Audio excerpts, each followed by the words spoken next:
জানেন ভারতের শীতলতম স্থান কোনটি? হাড় কাঁপুনি শীতে এবার বঙ্গবাসীর। কিন্তু জানেন কি, ভারতেই রয়েছে এমন একটি শহর যেখানে তাপমাত্রা পৌঁছে যায় -ডিগ্রিতে। সমুদ্রপৃষ্ঠ থেকে ৩,৫২৪ মিটার এবং ১১,৫৬২ ফুট উঁচুতে অবস্থিত এই শহর চারিদিক থেকে হিমালয় পর্বত দ্বারা বেষ্টিত।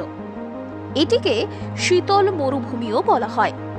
অক্টোবর থেকে মার্চ মাস পর্যন্ত শীতকালের বেশিরভাগ সময় তাপমাত্রা হিমাঙ্কের নিচেই অবস্থান করে এবং মাঝে মাঝে তুষারপাতও হয়। তবে ভ্রমণীয় এই স্থানটির নাম লে, যেখানে শীতকালীন তাপমাত্রা দাঁড়ায় -২৮ ডিগ্রি সেন্টিগ্রেডে।